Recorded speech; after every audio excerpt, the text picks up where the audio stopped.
오늘 우리에게 주시는 하나님 말씀은 마가복음 14장 1절에서 11절 말씀입니다. 신약성경 80쪽입니다. 마가복음 14장 1절에서 11절 말씀.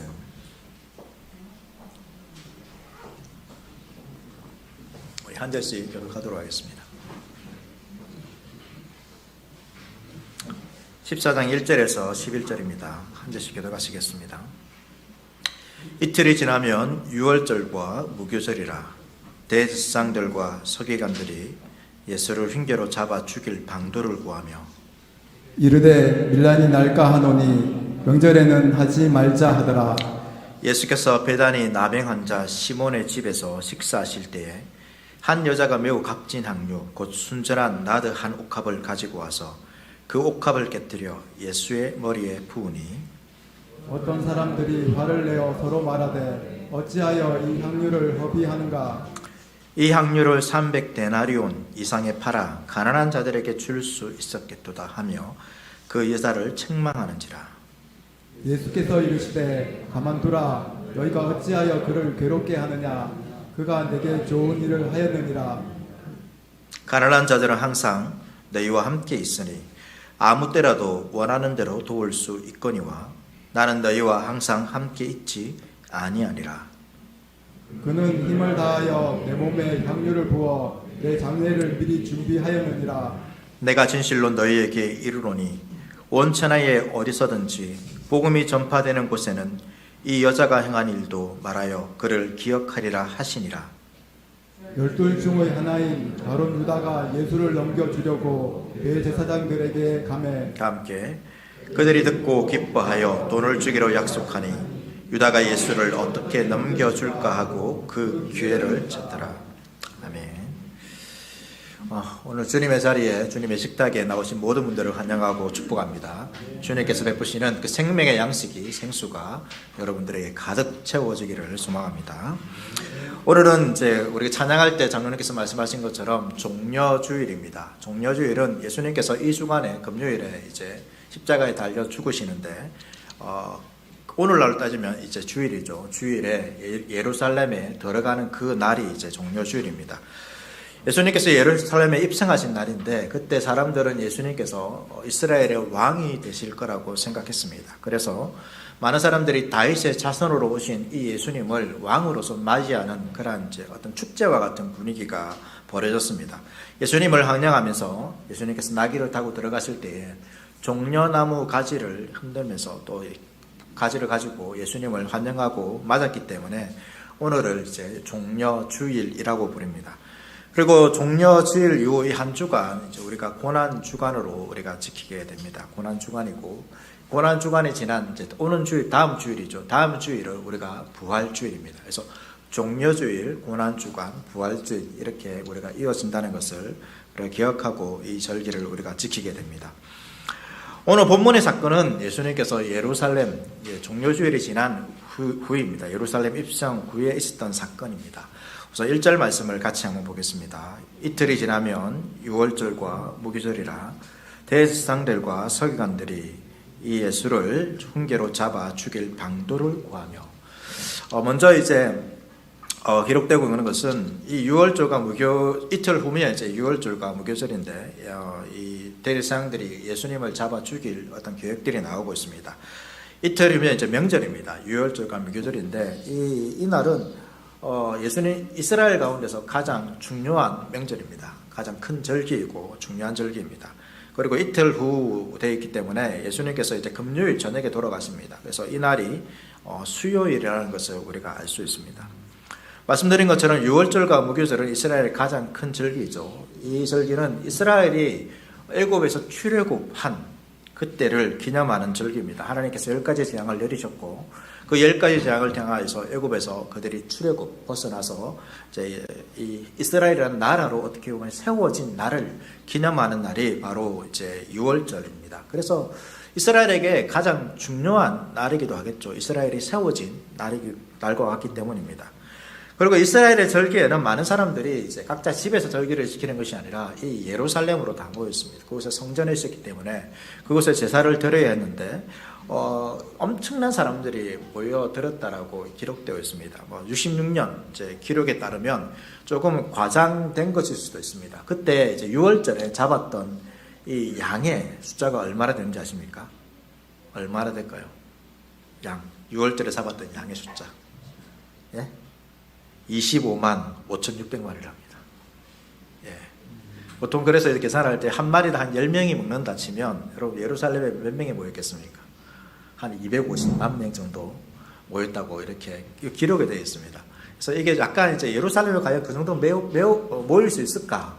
이렇게 이제 봤을 때 그것은 불가능하다 이렇게 보기도 하는데 조금 과장된 측면도 있기도 합니다. 어쨌든 그만큼 많은 사람들이 모였던 것이죠. 엄청난 절기였고 엄청난 축제의 그러한 자리였습니다. 그리고 6월절이 지나고 무교절이 7일 동안 되는데 총 8일이죠. 그러니까 거의 일주일 넘는 기간 동안 이 사람들이 이곳에 모여서 이 축제를 즐겼던 것입니다.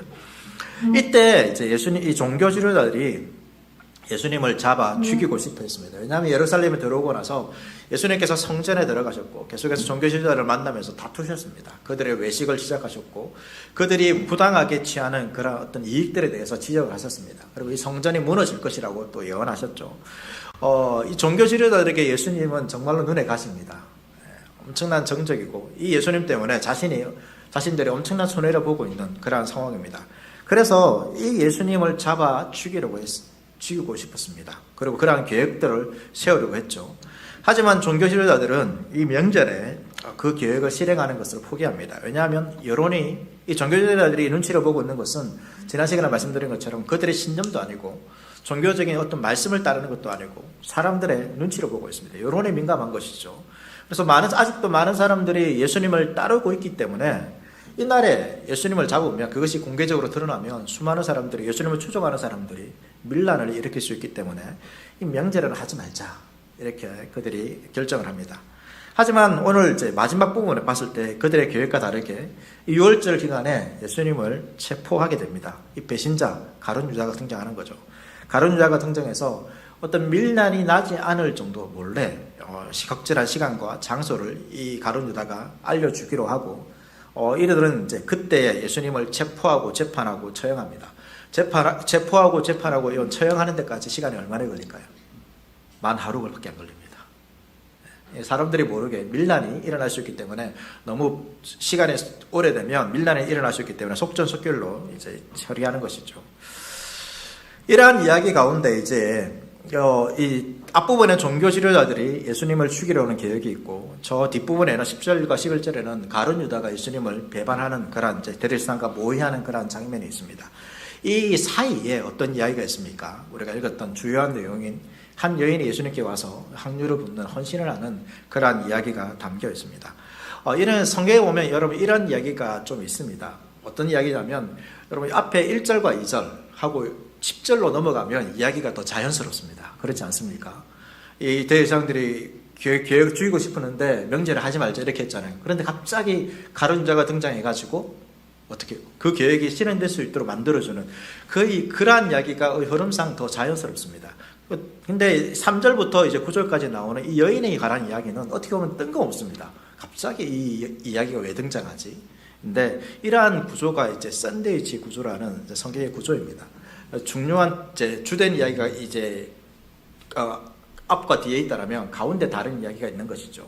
이렇게 된 것은 이제 전체적인 메시지를 더욱더 부각시켜주기 위해서 이렇게 하는 것입니다.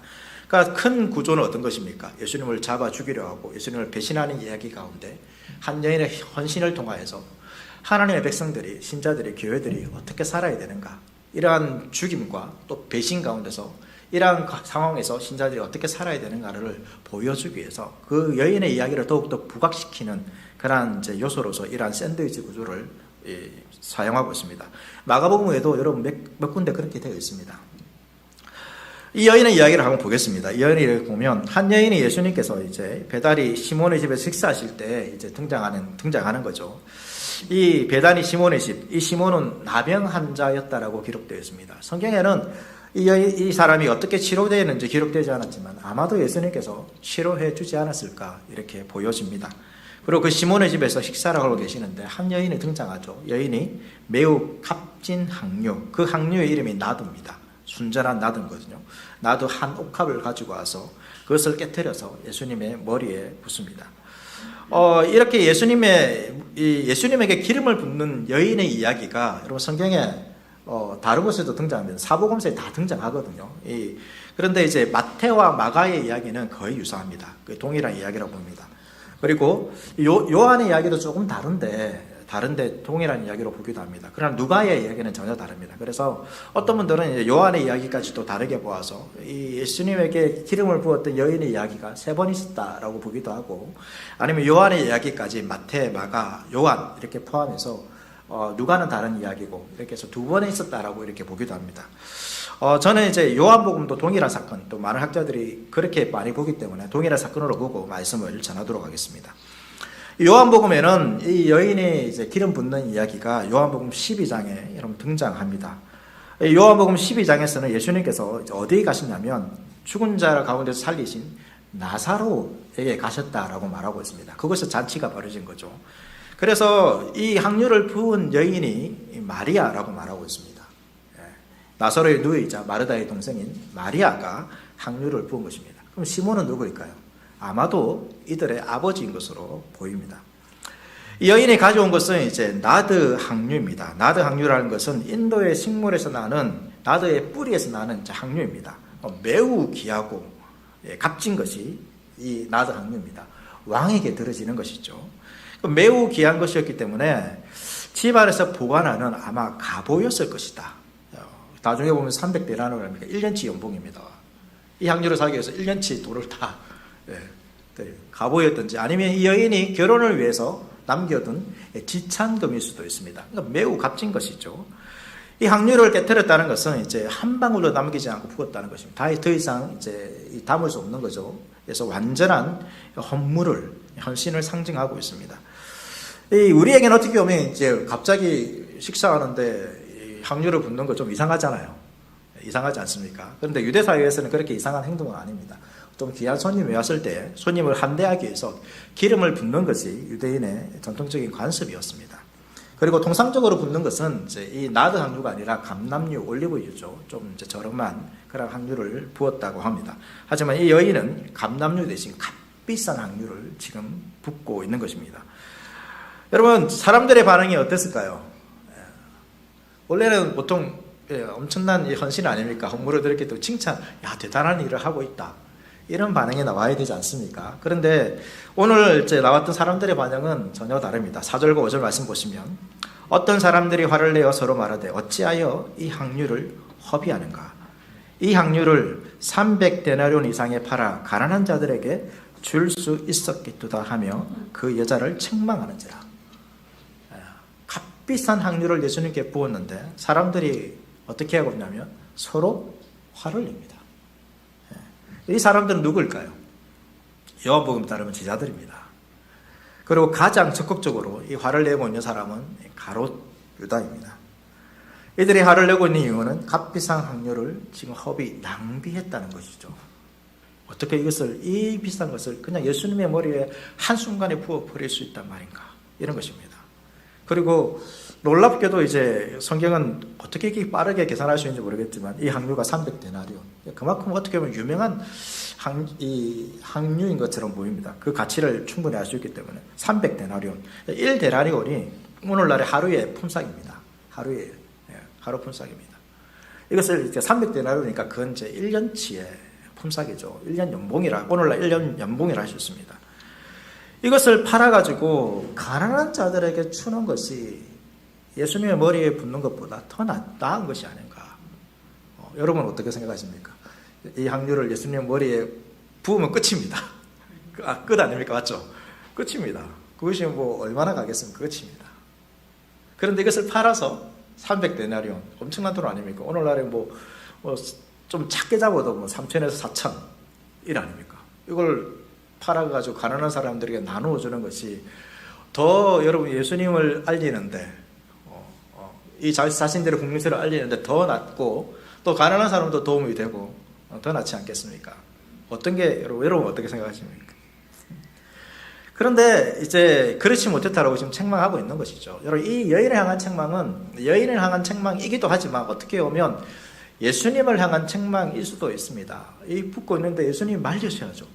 좀 몇 방울 떨어질 때 말리셔야죠. 이 비싼 걸, 야, 나 필요 없어. 이런 거 필요 없어. 나 이런 거 받아 필요 없어. 나 그만큼 대단한 사람 아니야. 필요 없어. 이거 팔아서 가난한 사람을 주면 돼.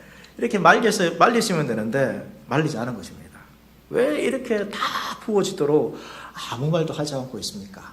어떻게 보면 그런 의미도 포함되어 있을 수도 있습니다. 여러분, 이런 말을 하는 제자들의 말 어떻습니까? 근데 제자들의 말은 여러분 진실되지는 않습니다. 이 예루살렘에 입성하기 전까지 제자들은 어떤 사람들이었습니까?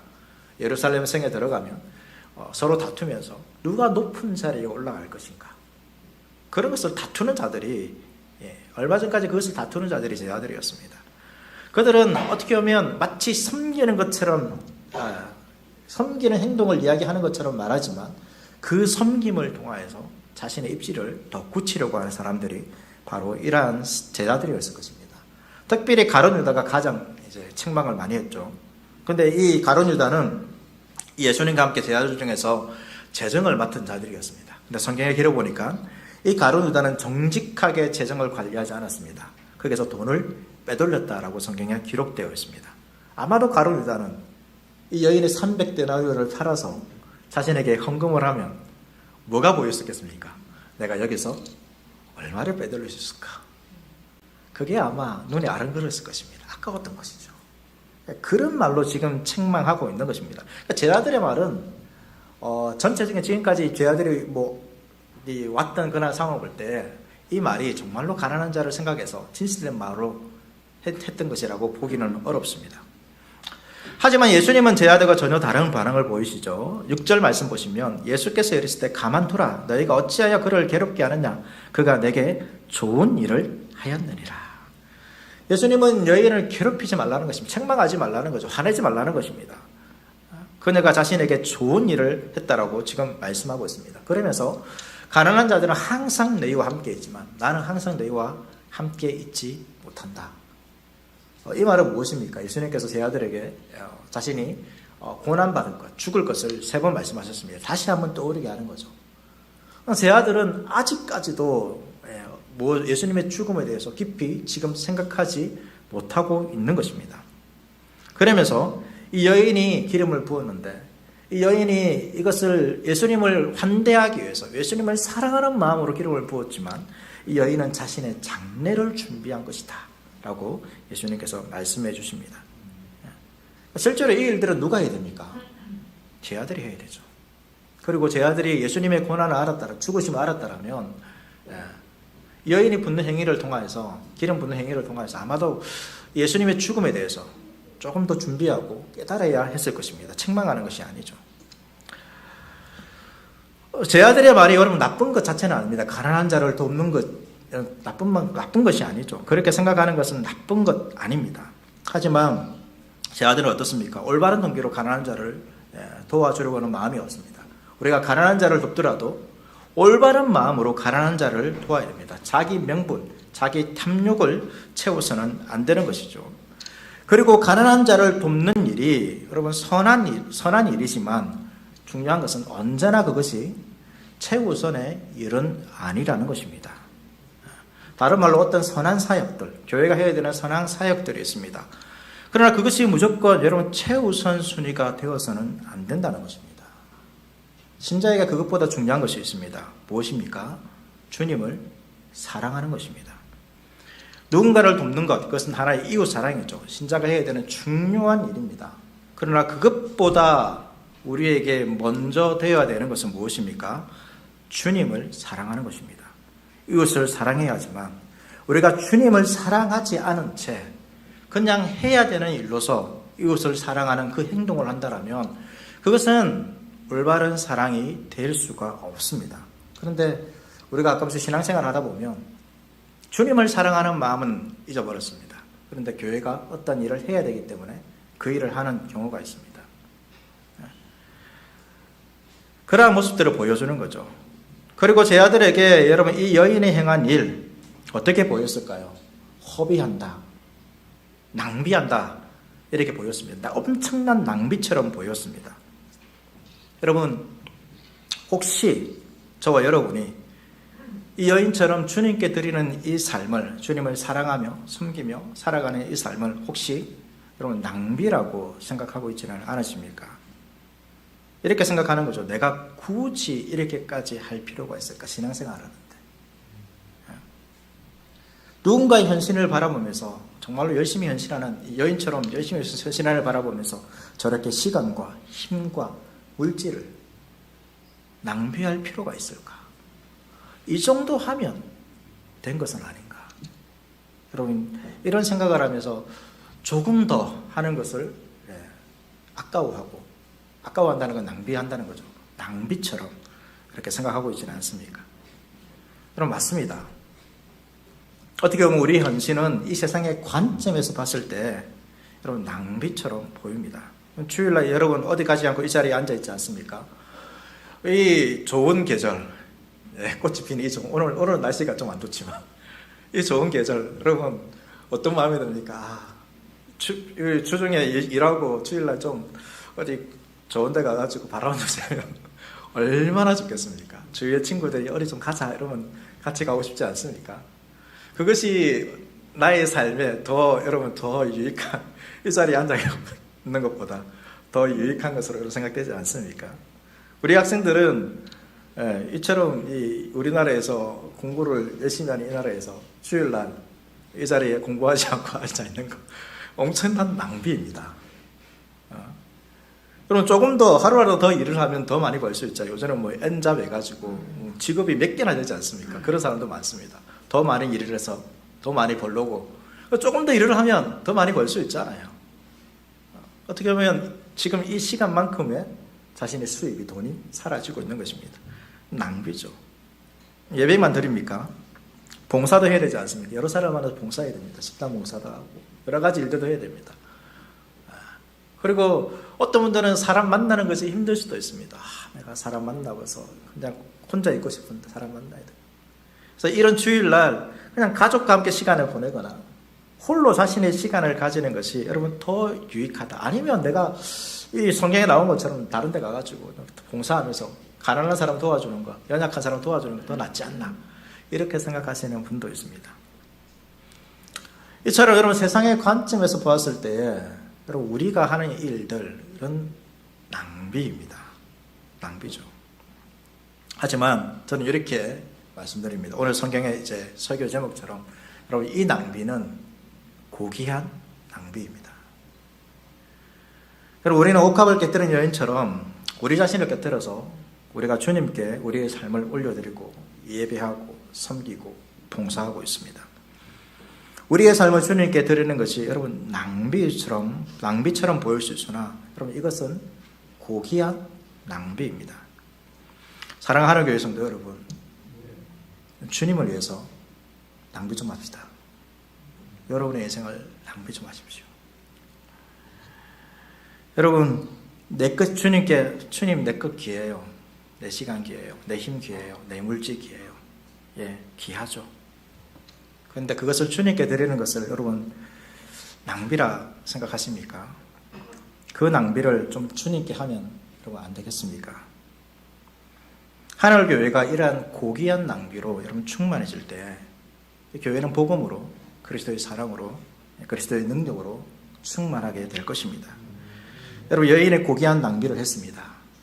제자들이 이 여인을 화를 내고 책망했죠. 그런데 예수님께서는 이렇게 말하죠. 복음이 전파되는 곳에 그곳에서 이 여인의 이야기가 들려지고 여인이 기억될 거라고 말씀하고 있습니다.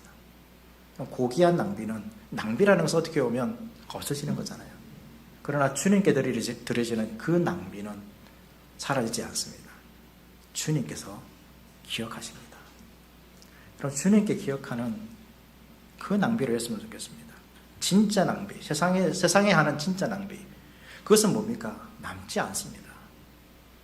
그러나 주님께 하는 낭비는 여러분 주님께서 기억하십니다. 잊지 않습니다. 우리의 헌신 때문에 내가 헌신하는 걸 보고 누군가가 뭐라 할 수도 있습니다. 제자들처럼 교회에서 그런 일이 있잖아요. 막 열심히 헌신하고 있는데 어느 날 갑자기 나 일을 안 해요. 들어오면 누가 뭐라 했어요. 그러면서 그렇더라도 주님께서 기억하시는 거죠. 그 고귀한 낭비는 주님께서 기억하시는 것입니다. 그 낭비를 좀 했으면 좋겠습니다. 10절과 11절은 가룟 유다가 예수님을 넘겨주기 위해서 대제사장을 찾아가서 모의하는 내용들이 기록되어 있죠. 그럼 가룟 유다가 왜 배신했을까요? 가룟 유다가 성경에 정확한 기록은 없습니다. 그러나 많은 학자들이 말하기를 가룟 유다가 이 예수님을 따라가면 자기가 생각하는 그 이상적인 사회를 예수 그리스도를 통하여서 이룰 수 있을 것이라 생각했습니다. 근데 예수님을 따라가고 마지막 죽을 때까지 따라가니까 이 예수님께서 말하고 있는 그 메시아, 그 이상적인 사회는 자기가 생각한 것과 다른 거예요. 가룟 유다는 예수님을 따라가는데 자신의 목적을 위해서 예수님을 따라갔습니다. 지난 시간 말씀드린 것처럼. 그런데 그 모습이 가룟 유다와 달랐던 것이죠. 오히려 예수님을 배반하고 팔아넘기는 것을 볼 때에 이 예수님께서 자신이 생각하는 그 이상적인 사회에 위협이 된다라고 생각했던 것 같습니다. 그래서 예수님을 죽이려고 넘긴 것이죠. 이것은 주님을 사랑하는 것보다 자신의 생각과 자신의 주장과 자신의 일이 먼저 될 때 나타날 수 있는 현상입니다. 주님을 사랑하는 것보다 자신의 주장이 먼저 되어지고 일이 먼저 되어지면 어떻게 될까요? 우리는 쉽게 그것을 기준 삼아서 남들을 판단합니다. 정죄합니다. 그리고 그 판단을 가지고 예수님까지도 정죄할 수 있고 하나님 말씀까지도 여러분 판단하는 것입니다. 이 말씀이 들려지는데 그 말씀에 대해서 어떻게 합니까? 우리가 판단하는 것이죠. 더 나아가서는 가룟 유다처럼 자신의 뜻을 이루기 위해서 신앙까지도 내버릴 수 있는 것입니다. 이러한 여인의 모습이 바로 확률을 부은 여인과 너무 대조되는 것입니다. 이 여인과 여러분 가룟 유다 그리고 제자들도 나중에 배신하죠. 이 모두가 다 예수님을 따르는 자들이었습니다. 그런데 왜 예수님의 죽음 앞에서 이런 차이가 나타나고 있는 것입니까? 왜 이런 모습이 나타나는 겁니까? 왜 어떤 사람들은 누군가의 헌신을 바라보면서 정죄하고 책망하고 있으며 누군가는 예수님을 바라보면서 자신의 모든 것을 정말로 값진 것을 깨뜨리면서 모든 것을 다 내려놓고 있습니까? 그 이유는 사랑 때문입니다. 여인은 주님께 자신의 전부를 드리는 것을 여러분 기뻐했습니다. 가룟 유다는 예수님을 따랐지만 자신의 전부를 드리지 못했습니다. 그래서 예수님께 자신을 드리는 것을 아까웠고 더 이상 예수님을 따라가는 것이 자신의 인생의 낭비라 생각했습니다. 우리가 언제 여러분 이 여인과 같은 낭비를 할 수 있을까요? 사랑할 때 낭비할 수 있습니다. 한번 생각해 보십시오. 제가 주일 오후에 집사님들에게 옛날 얘기했는데 옛날에 사랑할 때 왜 그랬는지 모르겠지만 오랫동안 통화하고 그랬지 않습니까? 저 때는 막 무제한 요금제 있어가지고 막 핸드폰 꺼질 때까지 배터리가 꺼질 때까지 귀에 붙어놓고 막 통화하고 그랬지 않습니까? 그런 기억들 있으시죠? 없었습니까? 다 하지 않았습니까? 사랑했죠. 그때는 어떻습니까, 여러분? 상대방을 위해서 내 시간을 쓰는 게 여러분 아까웠습니까? 다른 사람이 보면 엄청난 낭비 아닙니까? 그 시간에 그냥 한 사람을 위해서 이렇게 시간을 쏟는 거 낭비잖아요. 그런데 그 사랑하는 사람들은 어떻습니까? 그 시간을 낭비라 생각합니까? 시간을 꽉 채워서 했는데 그 시간이 하루에 24시간이 부족합니까? 부족하지 않습니까? 왜 대답을 안 하세요? 다른 분들은 대답을 안 하시는가? 네? 부족하잖아요. 하루가 왜 24시간일까? 부족하잖아요. 사랑하면 낭비가 아닙니다. 사랑하면 그렇죠. 아깝지 않습니다. 그럼 부모가 여러분 자녀를 키우잖아요. 여러분 이 객관적으로 그냥 보면 이거는 엄청난 낭비입니다. 엄청난 시간과 엄청난 수고와 엄청난 돈이 자녀에게 부어지죠. 그렇지 않습니까? 엄청난 낭비죠. 왜 그렇게 합니까? 왜 합니까? 낭비라 생각하십니까? 간혹 우리가 자녀가 이제 말을 안 들을 때 내가 왜 이놈을 위해서 내가 이렇게 수고해야 되나 이런 마음이 들 때도 있지만 아니잖아요. 왜 낭비가 아닙니까? 내가 더 해주고 싶은데 없어서 못 해주는 것이지 도와주고 싶잖아요.